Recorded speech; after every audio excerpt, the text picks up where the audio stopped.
In a distant location, far removed from the hustle and noise of the city, nestled a peaceful town. The name of the town remains undisclosed to avoid offending anyone's sentiments. Surrounded by the serene beauty of nature, it was the perfect setting for a relaxing vacation. A group of college friends had gathered, enjoying the break and unwinding.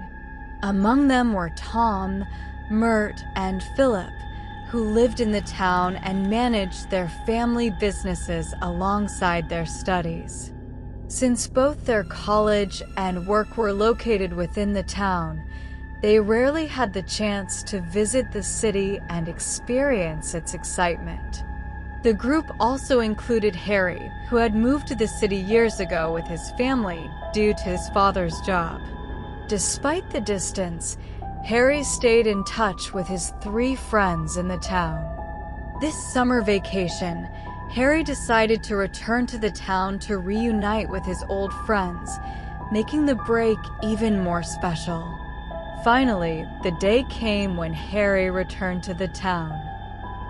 The 4 friends were reunited after years, their joy palpable as they embraced and caught up on lost time. They spent the day wandering through the town, revisiting places that held echoes of their childhood. Nostalgia painted every corner as they laughed, reminisced, and shared memories. As the sun began to dip behind the hills, their wandering led them to the outskirts of the town, where an abandoned house loomed in the fading light. The house was an unsettling sight, its walls cloaked in algae, windows shattered like gaping wounds, and thick, wild bushes encroaching on its foundations. The air around it seemed colder, heavier, and the house exuded an aura of quiet menace. Curiosity gleaming in Harry's eyes, and he asked, "Whose house is this? And why is it abandoned? I swear this place wasn't here before I moved to the city." Philip exchanged a quick glance with the others before replying in a hushed tone, "You're right. This house was built after you left. A family lived here once, parents and their 2 children. But one night, something terrible happened. They were all found dead in the living room, their faces frozen in expressions of terror. No one could explain what killed them." Philip's voice dropped lower, barely above a whisper. After their deaths, strange things began to happen. People passing by after sunset would hear screams and whispers calling their names. Some even claimed to see shadows moving behind the windows when no one was inside. The locals were terrified, and the house was abandoned. No one dares to come near it anymore. Harry listened, his expression shifting from curiosity to skepticism. Then he burst out laughing, his voice breaking the eerie silence. "Are you serious? Ghost stories? You're still clinging to this nonsense? I've been living in the city, where people talk about technology and science, not some silly haunted house. Honestly, you guys need to grow up." His laughter echoed in the growing darkness, but his friends didn't join him. Instead, they exchanged serious, uneasy glances, their faces etched with concern. They knew there was no point in trying to convince Harry of the house's sinister reputation. Without another word, they turned and began walking back toward Tom's house, the abandoned house still looming behind them like a dark, silent sentinel. As they left, a faint rustling came from the bushes near the house, but no one dared to look back. That night, after dinner, the friends gathered on the terrace of Tom's house. The sky above was a canvas of stars, and the cool night air carried the sound of their laughter as they reminisced about their childhood adventures. It was a rare moment of pure joy until Harry, always the instigator, had an idea. He leaned forward, a mischievous glint in his eye. "How about we play a game of truth or dare?" he suggested. "It's been so long since we've been together, and I'm curious to see what secrets you three have been keeping from me." The others hesitated for a moment, but the relaxed atmosphere and Harry's insistence quickly won them over. They agreed, and Mert fetched an empty beer bottle to start the game. With eager anticipation, they placed it in the center of the circle and spun it, all eyes following its erratic whirl.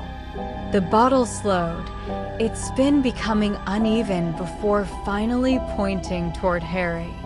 The group erupted into laughter. "Perfect," Mert said, wiping a tear from the corner of his eye. "The one who suggested the game gets the first turn." Harry grinned unfazed. "All right, bring it on. What'll it be, truth or dare?" Mert asked, leaning in with mock seriousness. Harry puffed out his chest.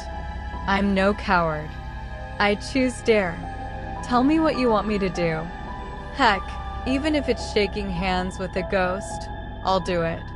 Tom smirked, his eyes glinting in the dim light. "Oh, so you're not afraid of ghosts, huh? Fine, here's your dare. We'll go to the abandoned house, the one you mocked earlier, and you'll go inside. Walk into the living room, take a selfie, and bring it back. Simple enough for a brave man like you, right?" The terrace fell silent. The laughter from moments ago now seemed like a distant memory. Mert and Philip exchanged uneasy glances, their smiles faltering. Even Harry, who had been so cocky a moment ago, hesitated ever so slightly before masking his apprehension with a scoff. "Challenge accepted," he said, though his voice carried a faint edge of uncertainty. "Let's see if your haunted house lives up to the hype."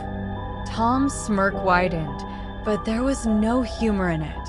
"Good," he said, his tone unusually grave. "Let's see." Mert and Philip froze, their faces pale as Tom laid down the dare. Both immediately protested, their voices tense. "This isn't funny, Tom," Philip said, his tone sharp. "We shouldn't make Harry do this. You know what people say about that house." But Harry, stubborn and fueled by a mix of pride and adrenaline, waved off their concerns. "Come on, guys, it's just a spooky old house. I'm not backing out now. A dare's a dare." Mert tried again, his voice almost pleading. "Harry, this isn't about bravery. It's just, there's something wrong with that place. Let's not mess around with it." But Harry was deaf to their warnings. The thought of backing down, especially after his earlier boasts, was unthinkable.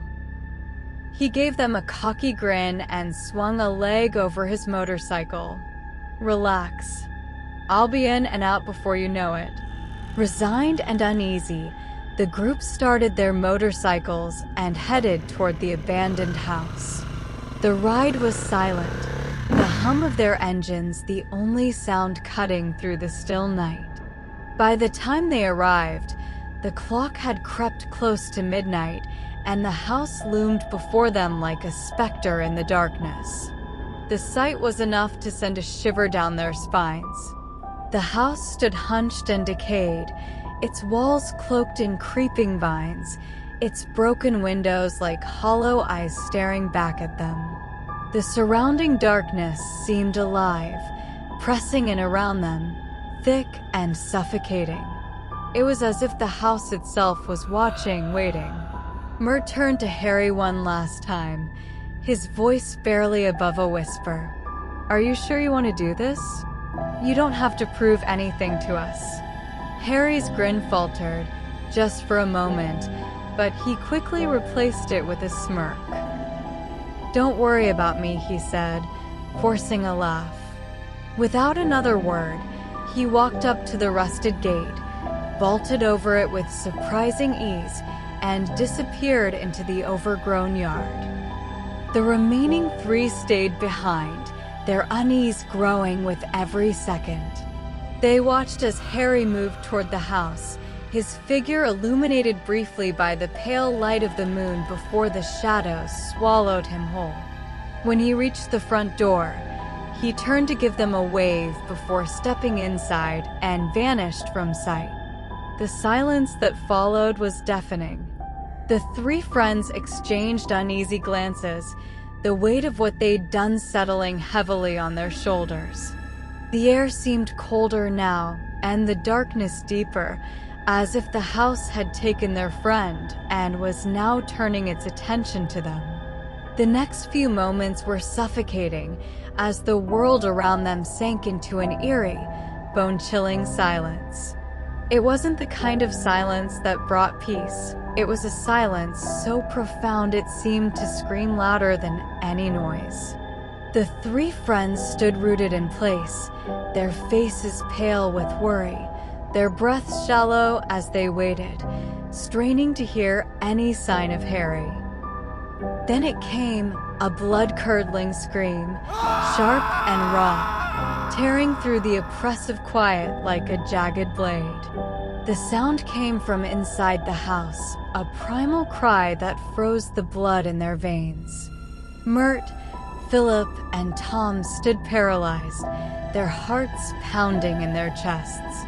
It wasn't just fear, it was a soul-deep terror that turned their legs to stone. And then they saw him, Harry, sprinting out of the house, his face contorted in sheer panic, his screams cutting through the night air. His movements were wild, as though he were fleeing from something unseen, something unspeakable. The sight sent a jolt of pure fear through the trio. Without a second thought, they leaped onto their motorcycles, their instincts screaming at them to flee. Engines roared to life as they sped down the dark, empty road, leaving Harry behind in their blind panic. Harry's desperate cries echoed behind them, growing fainter as they raced away. He was still within the house's cursed grounds, stumbling and screaming for help. Somehow, through sheer desperation, Harry managed to escape the property and started running after his friends, his voice hoarse from shouting. It wasn't until they had traveled some distance that Mert, seated behind Philip on the motorcycle, twisted around and looked back. His stomach dropped. Harry was still running, his figure illuminated faintly by the moonlight, his voice faint but unmistakable. "Stop!" Mert shouted over the roar of the engines.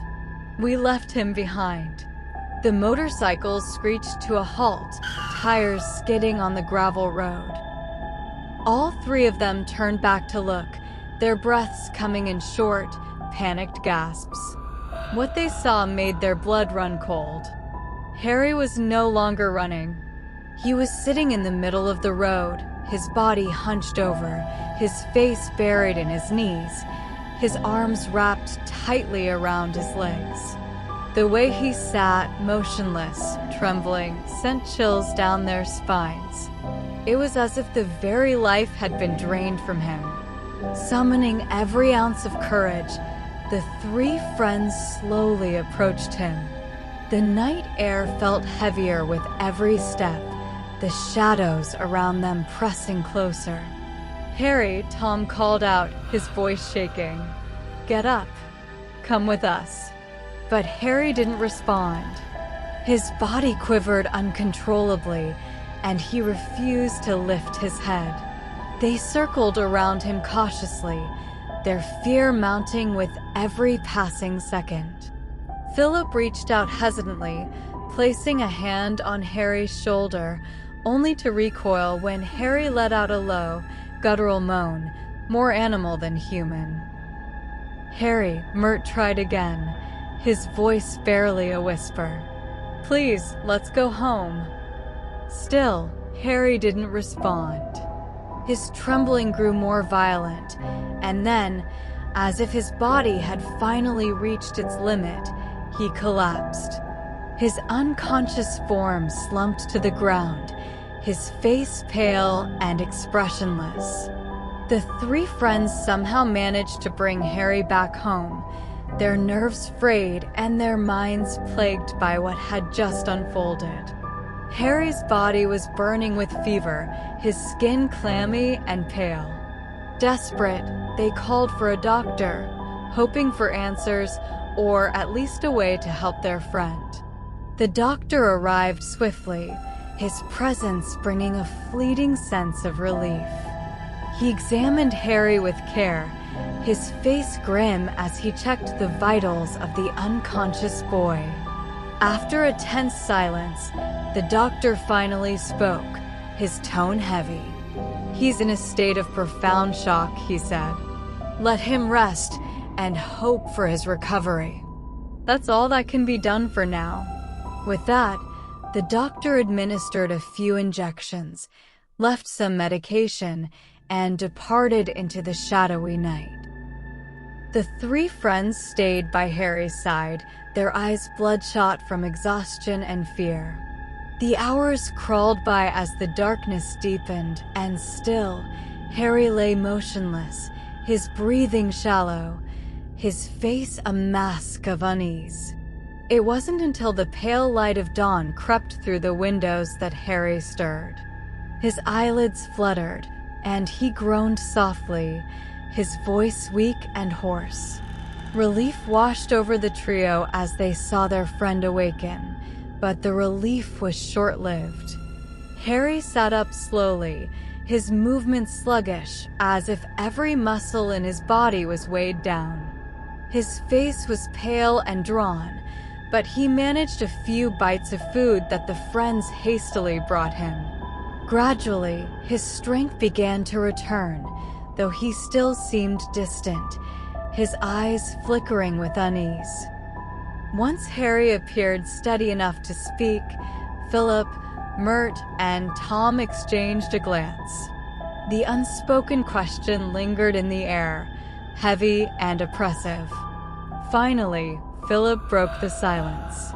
"Harry," he began hesitantly, "can you tell us what happened in that house last night?"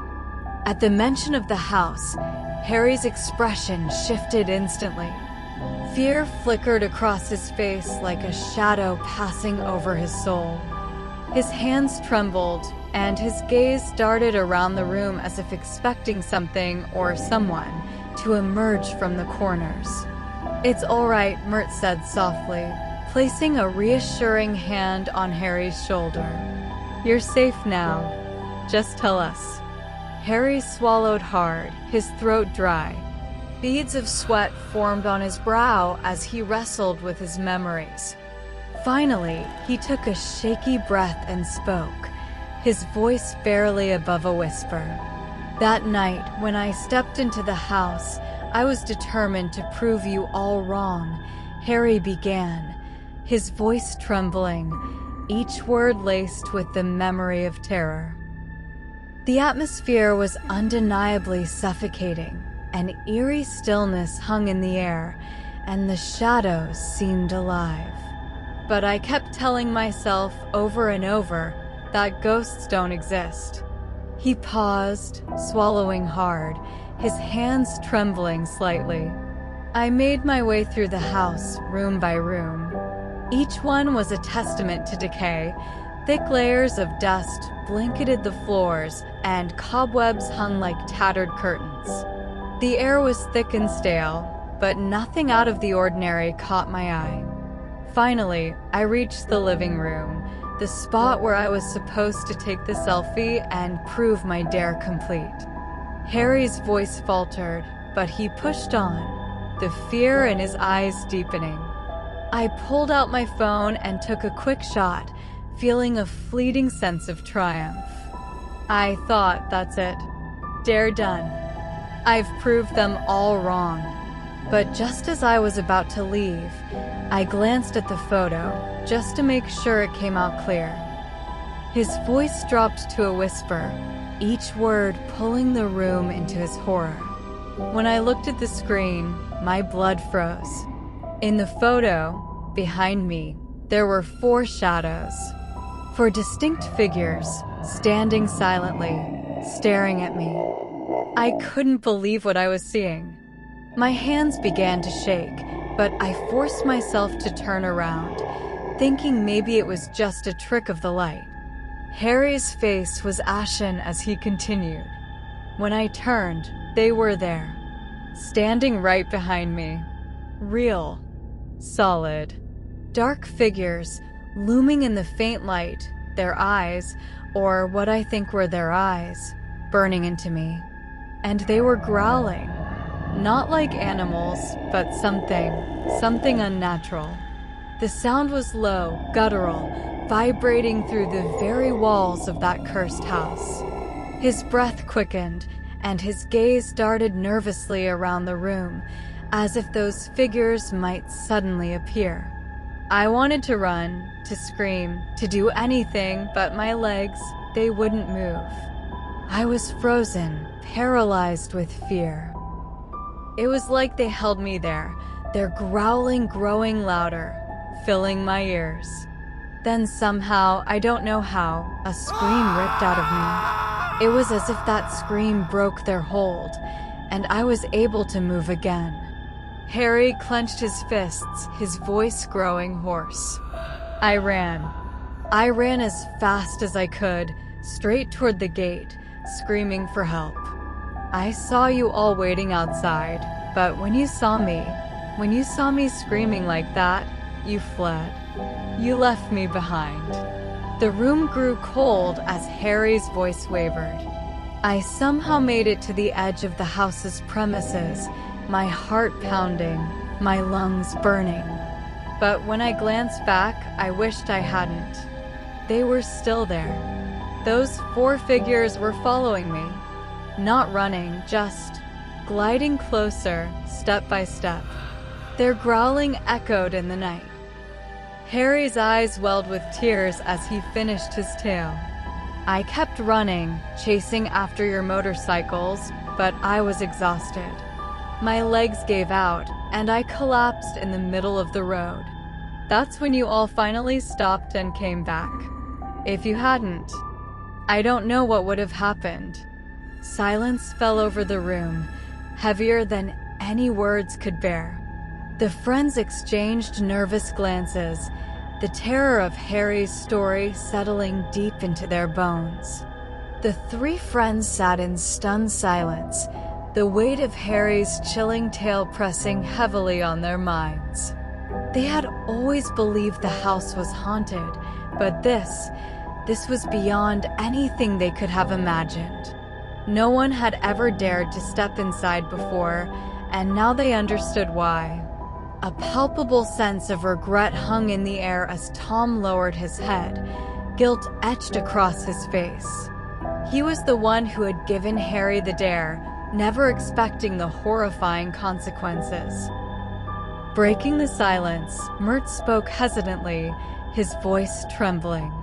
But Harry, when we found you on the road, we asked you to get up and come with us so many times. Why didn't you respond? You were just sitting there, shivering and crying. What happened? Harry's response froze the air in the room, sending a cold shiver down each of their spines. His voice was low, almost a whisper, but every word was drenched in dread. When you came near me and called out, you weren't alone. Those 4 ghostly figures, they were there too. Just a little behind you. The friends exchanged horrified glances, their breaths shallow and uneven. Harry continued, his eyes fixed on the floor as if reliving the nightmare. They were growling at me, their voices low and guttural, filling the air with a terrifying resonance. But something was holding them back. It felt like an unseen barrier, a force they couldn't cross. Maybe the influence of the ghosts is tied to the house itself, and they can't leave its boundaries.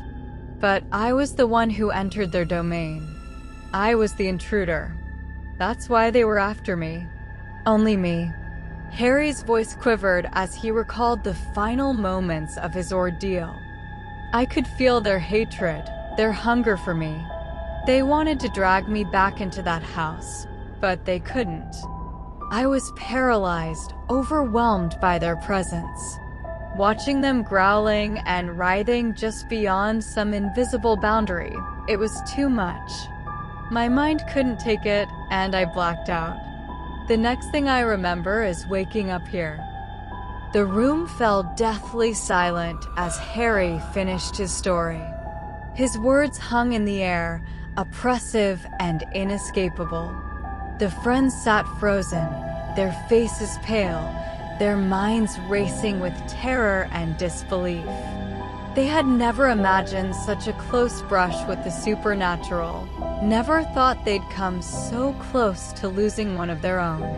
Tom broke the silence, his voice barely audible. I'm so sorry, Harry.